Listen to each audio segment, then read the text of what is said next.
Momento de reflexão.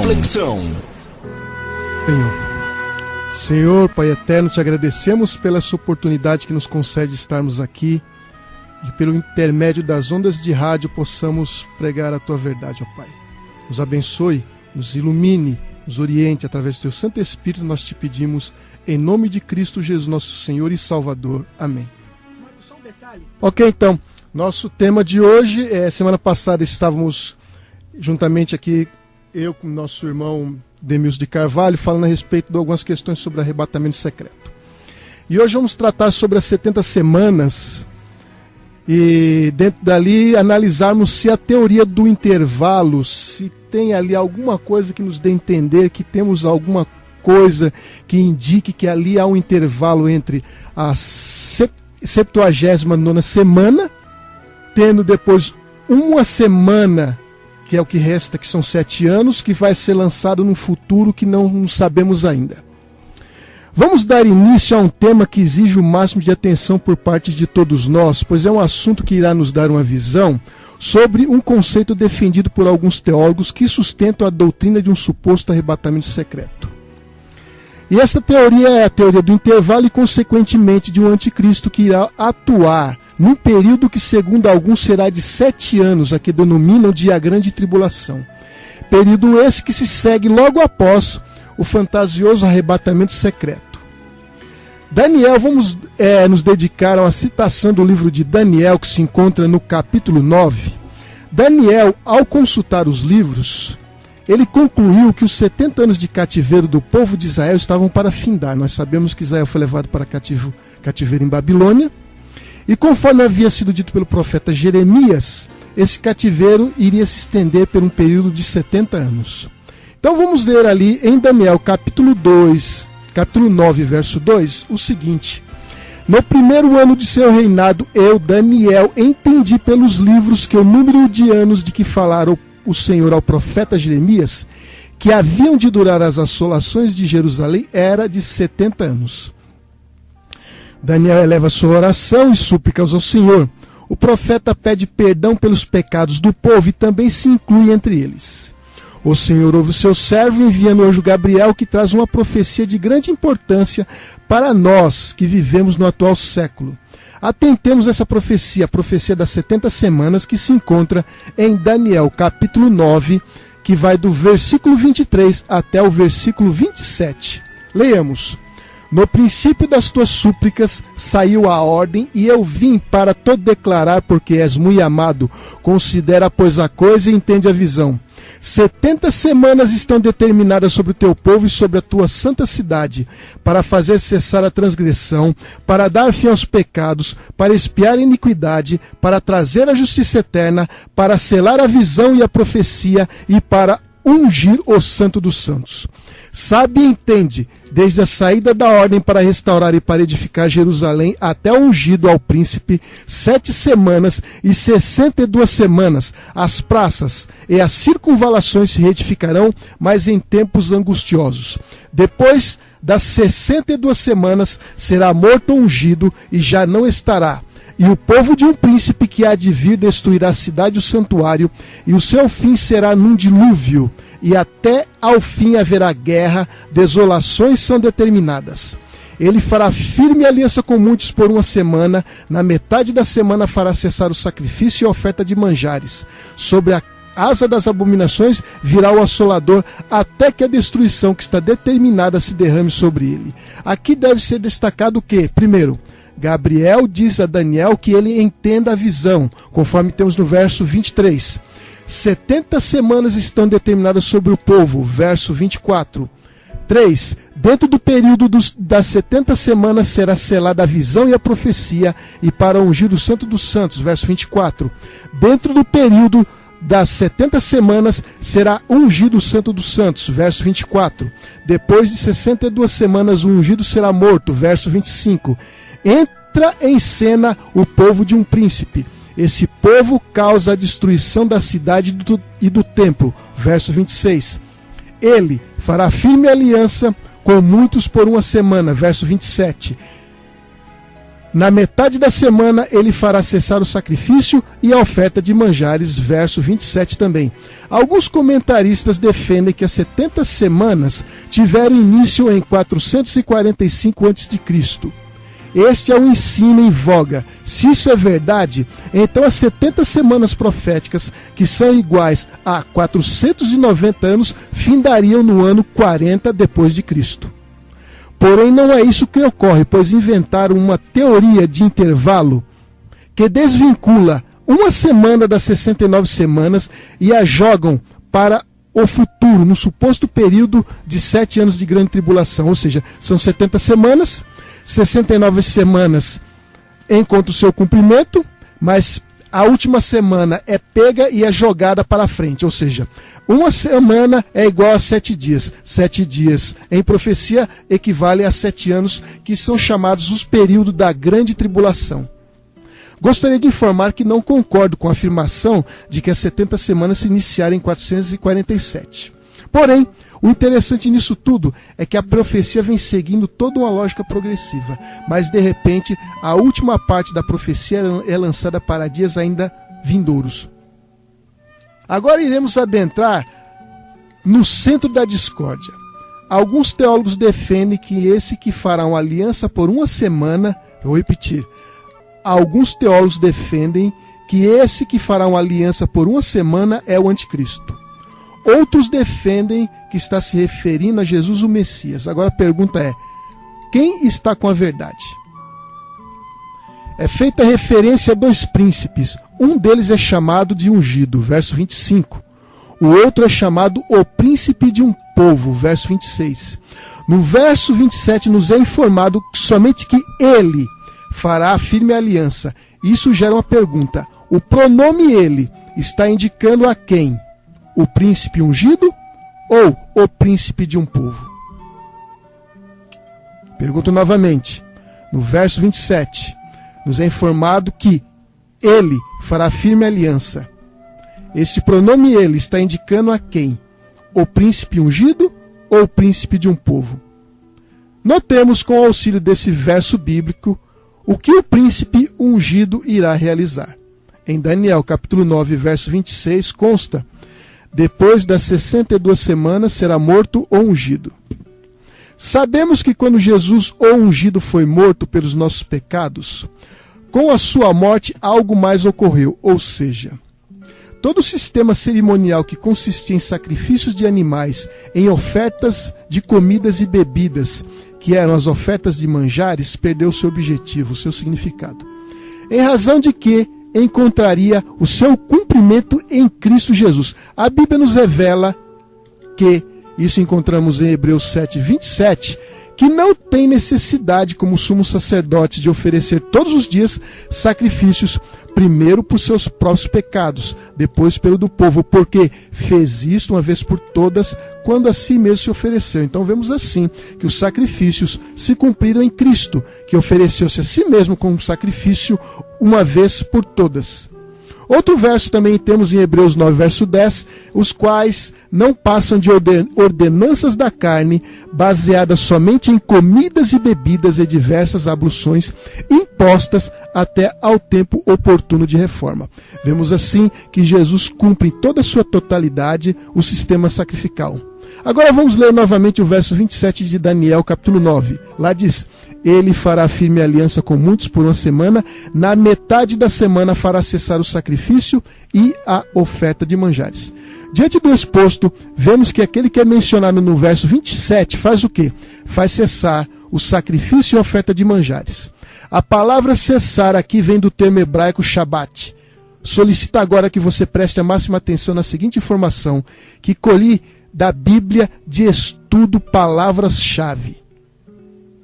Tenho usado essa Bíblia, ela é magnífica para aqueles que desejam estudar a Bíblia. É da Casa Publicadora das Assembleias de Deus. No número de referência 7673, na página 1947 desta Bíblia, quero repetir para você, no número de referência, isto é o número de referência que nós encontramos no dicionário do Velho Testamento. No número de referência 7.673, na página 1947, lá consta. Preste atenção. Daniel usa esse verbo, ou seja, o verbo Shabat, para indicar a cessação do sacrifício ritual e das ofertas. Daniel 9, verso 27. Nessa passagem, o profeta falava da vinda do Messias e do estabelecimento do novo pacto, quando não mais haveria necessidade de sacrifícios rituais. Vemos assim que, conforme James Strong, o pronome ele, que se consta ali no início do verso 27 de Daniel 9, se refere ao Messias. E quem é o Messias? É Jesus. Sendo assim, ali não está indicando que seja o suposto anticristo. Esta maravilhosa Bíblia de estudo, publicada pela Casa Publicadora das Assembleias de Deus, nos declara que quem irá cessar os sacrifícios e ofertas, conforme consta em Daniel 9:27, é Jesus ungido. Portanto, a conclusão óbvia é que o pronome ele que encontramos no início do verso 27 de Daniel 9 é Jesus, o príncipe ungido, e não o suposto anticristo.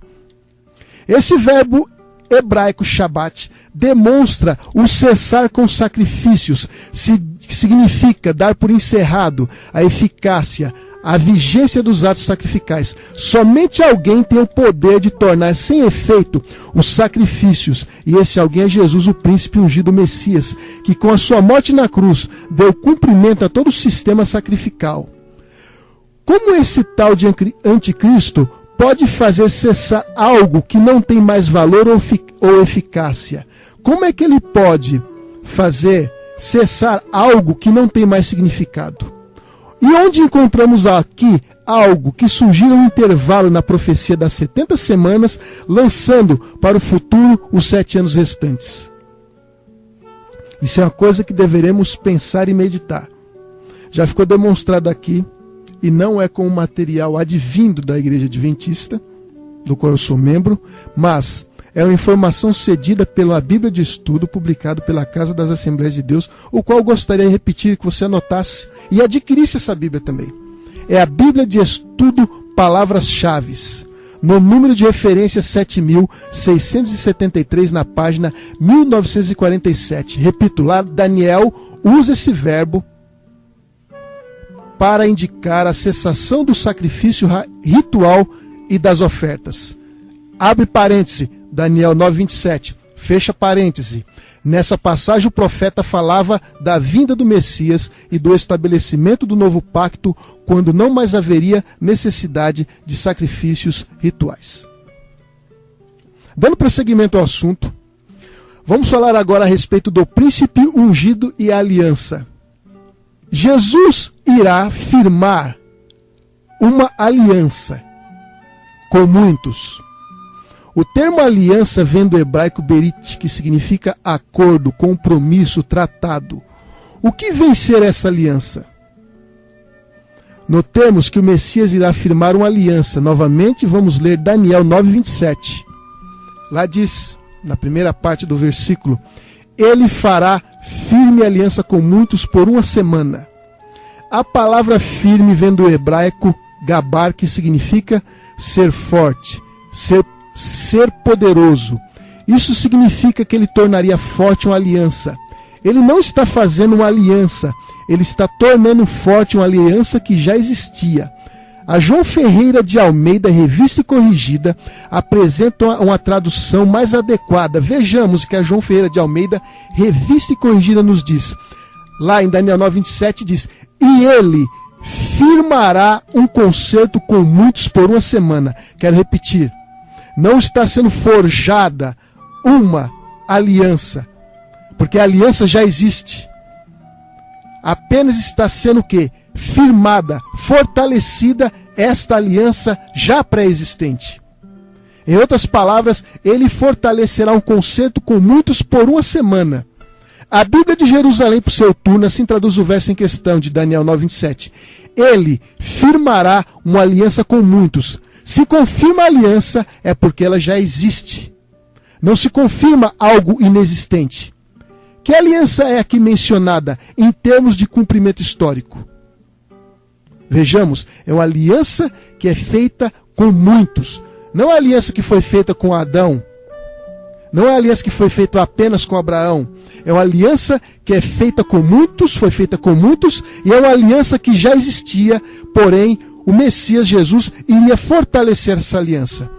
Essa aliança, em termos de cumprimento histórico, é a aliança que Deus fez com Israel no Monte Sinai.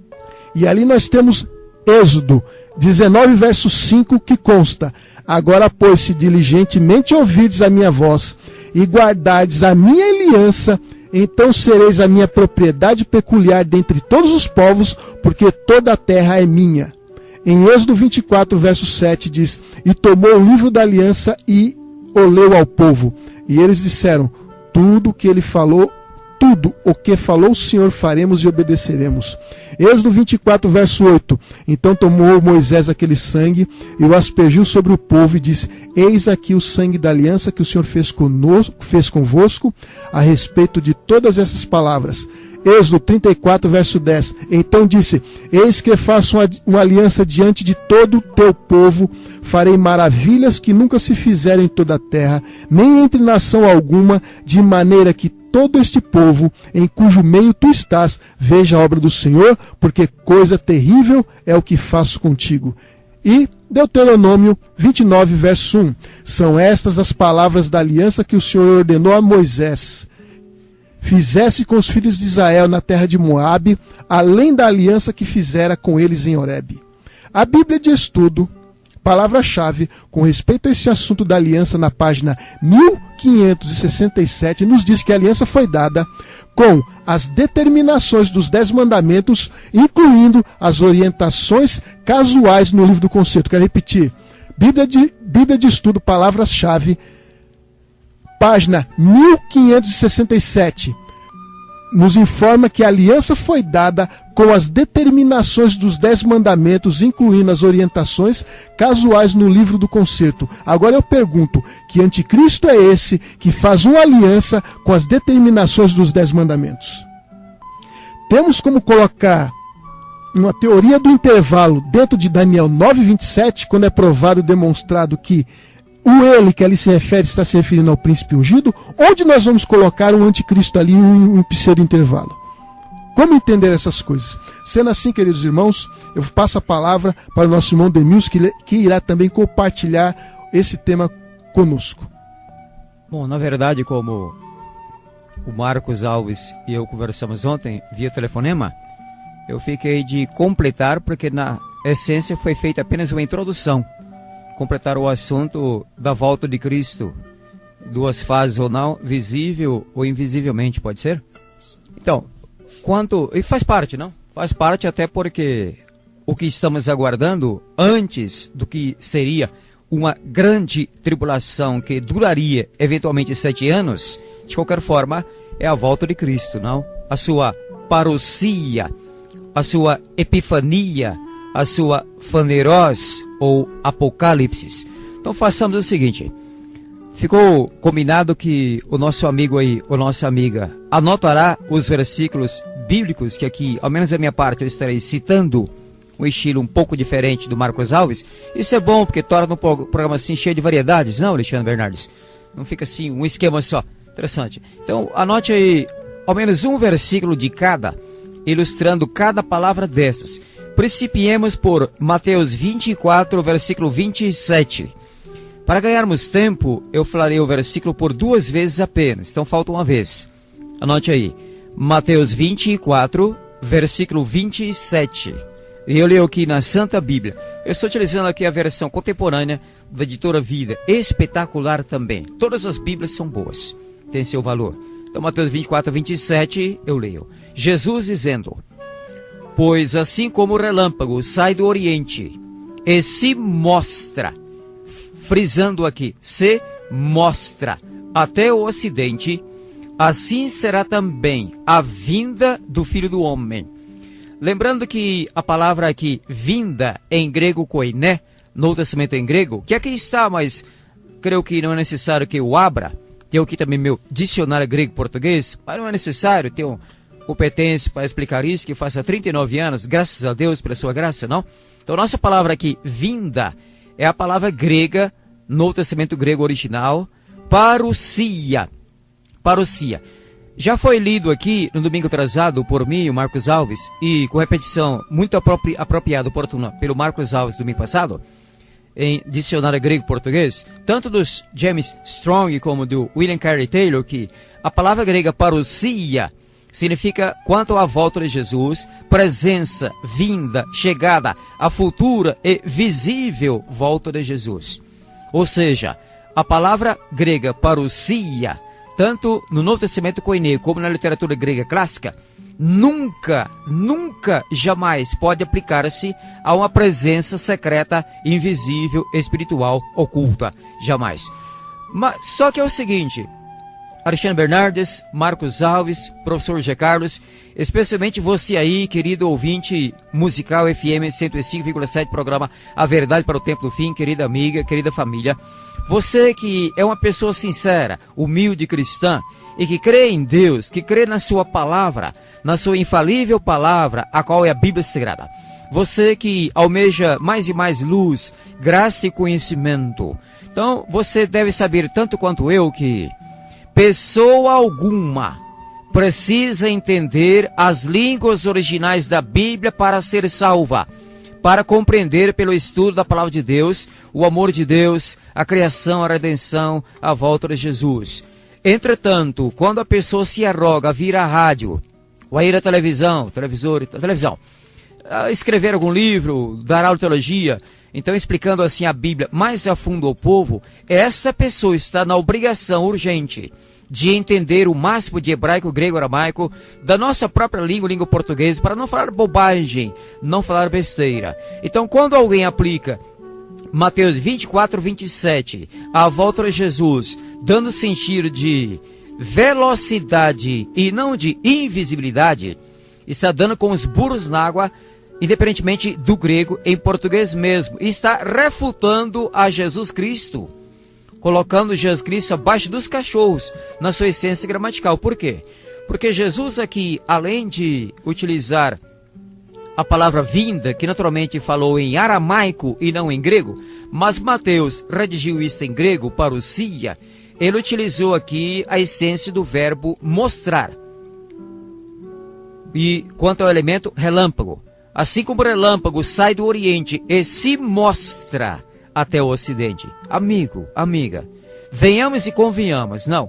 Aquilo que sai de algum lugar, no caso aqui do Oriente, e como o relâmpago se mostra, possa até ter sido invisível, oculto até ali, desde que mostrou-se, não é mais invisível. Alexandre Bernardes, você pode falar agora, não sei se você tem um dom de adivinhar, o que eu tenho no meu bolso direito, assim, com plena certeza?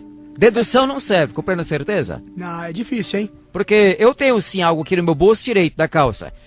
Então isso não é invisível, está apenas oculto. Bom, estou aqui colocando a mão no meu bolso, eis aqui. Agora, Marcos Alves, o que eu tirei do meu bolso direito? Um lenço. Um lenço. Eu não estou gripado, não estou resfriado, mas seguro um erro de velho. Não vá que isso aconteça, o lenço está aqui, não? Estou prevenido, o lenço.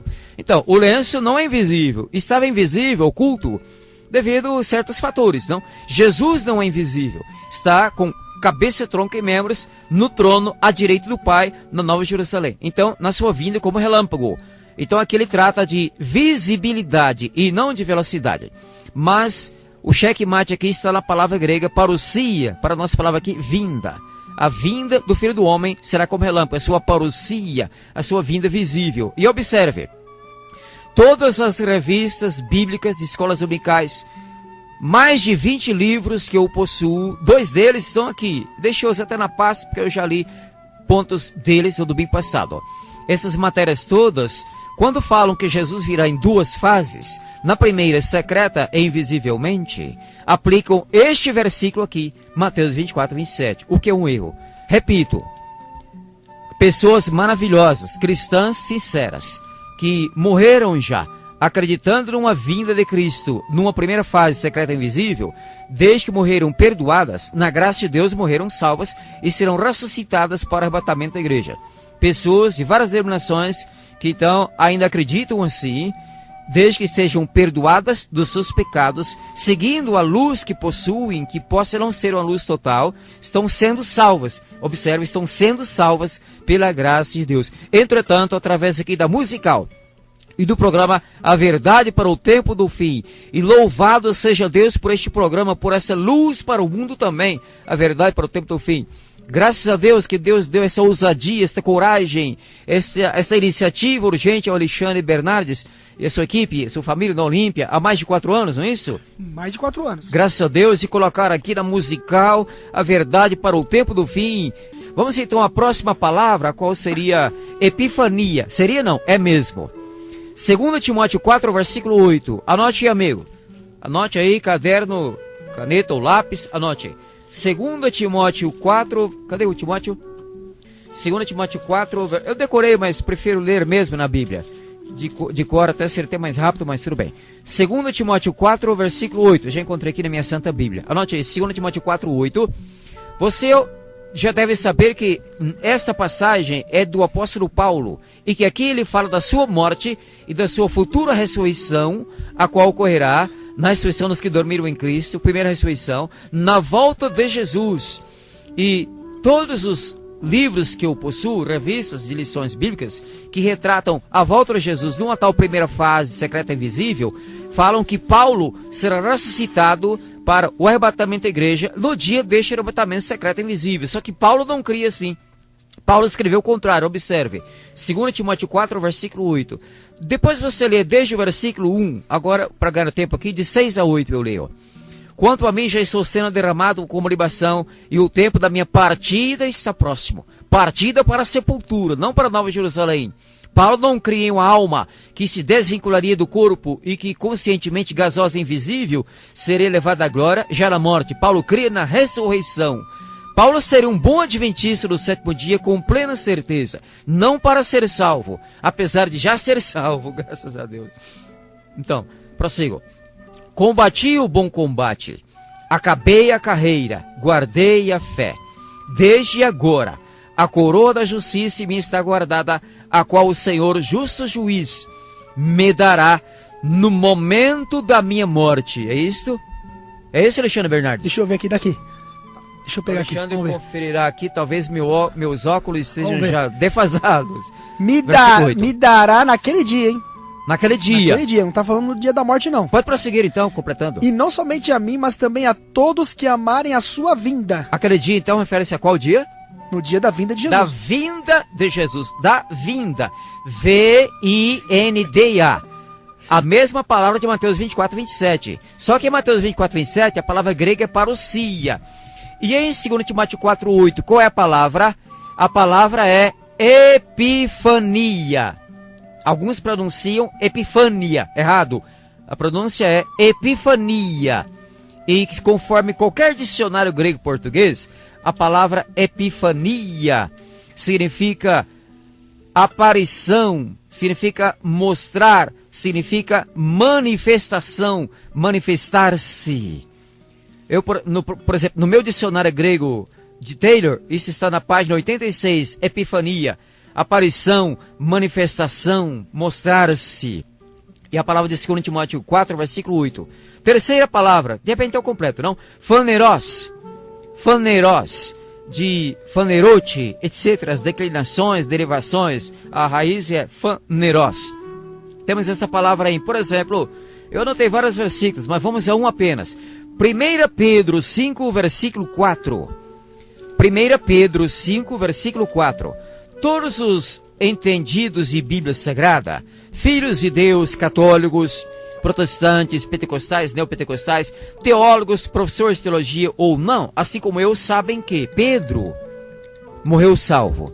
Pedro foi agraciado com o amor de Deus, perdoado, transformado, foi crucificado, diz a tradição, que parece-me ser bem confirmada, crucificado de cabeça para baixo em Roma, não importa como morreu, mas morreu por amor a Cristo. Pedro não foi salvo por morrer por amor a Cristo, foi salvo porque Cristo morreu por amor a ele, assim como somos salvos pelo amor de Jesus, sacrificado na cruz do Calvário por toda a humanidade, graças a Deus. E Pedro, então, não cria que herdaria a vida eterna, que partiria para estar com Cristo logo na hora da morte. Pedro cria também na ressurreição, fica claro isso aqui em 1 Pedro 5, versículo 4. Anote aí, amigo. 1 Pedro 5, versículo 4. 1 Pedro 5, 4. Já leu aqui. E quando se manifestar o sumo pastor, recebereis a imarcessível coroa de glória. É inadmissível que Paulo receberia a coroa da justiça na volta de Jesus após a sua ressurreição, mas que Pedro haveria de receber a coroa imarcessível de glória já na hora da morte. A crença de Pedro jamais poderia ser diferente da crença de Paulo. Eles tinham a mesma teologia, até porque aprenderam do mesmo mestre, Jesus. Aprenderam da mesma palavra, a Bíblia Sagrada. Porque Paulo foi convertido após a ressurreição de Jesus e o seu retorno aos céus. Mas aqueles que haviam aprendido com Jesus, como Hananias e vários outros, Apolo, Priscila, Áquila, ensinaram a Paulo o que aprenderam da parte de Jesus. Portanto, a teologia de Paulo era a mesmíssima de Pedro. A coroa aqui é a mesma. Então Pedro, diz aqui em 1 Pedro 5,4, receberá, juntamente com todos os salvos, a coroa imarcessível de glória, quando se manifestar o sumo pastor. Manifestar, vamos ao grego, phaneros, é a palavra grega phaneros, manifestar. Você aí, pessoa sábia, inteligente, humilde cristã, sobretudo honesta, já presenciou alguma manifestação invisível? Já viu em algum jornal televisivo, de rádio, ou mesmo jornal impresso, como Estadão, ou outro, qualquer for de São Paulo, alguma notícia, por exemplo, assim: ontem houve uma manifestação dos carteiros na Praça da Sé. Superlotaram a Praça da Sé. O nosso repórter, enviado especial, foi lá para entrevistá-los, mas não conseguiu porque não viu um. Todos eram invisíveis. Foi uma manifestação invisível. Jamais, jamais, jamais. Manifestação tem que ser visível. O apitaço, o panelaço, algazarra, gritaria, e o pessoal, especialmente políticos, os sindicatos se manifestam, eles ligam um som em cima de um caminhão, não é isto? Então, uma manifestação. Nada de secreto, nada de invisível. Até porque a palavra aqui é phaneros, que significa então, na verdade, aparição, mais do que manifestação. Phaneros significa aparição. Bom, quanto à palavra apocalipse, então eu peço que permissão para completar isto no próximo domingo. Um ligeiro apelo quanto ao assunto aqui ventilado brevemente, à volta de Jesus. Amigo, não se descuide, juntamente com a sua família, amigo ou amiga, da vida espiritual. Leia diariamente a Bíblia. Abandone o máximo possível o televisor, novelas, filmes, porcarias e algo da mesma laia, farinha do mesmo saco. Se apegue mais à palavra de Deus. Ore, confesse sempre a Deus os seus pecados, creia no perdão instantâneo, na misericórdia e na graça do nosso Pai Celestial. Até porque, antes que Jesus volte, você poderá ser colocado num caixão e sepultado, enterrado, até cremado, quem sabe, ou seja, vindo a falecer. Deverá estar preparado, assim como Paulo, Pedro, aguardando então na inconsciência do pó da terra, a volta de Jesus, para então ser ressuscitado, recebendo então a imarcessível coroa de glória, porque Deus ama toda a humanidade. Por isso Deus coloca aqui no musical e mantém aqui, manterá aqui firme o programa É Verdade para o Tempo do Fim, onde a Bíblia Sagrada é aberta e fielmente explicada, graças a Deus.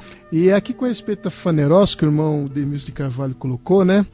Que phaneros, ele é, como ele colocou, significa manifestar, então é se fazer manifesto ou visível ou conhecido o que tem sido oculto ou desconhecido. Então, irmão Demilson está de parabéns por ter colocado essas questões aí.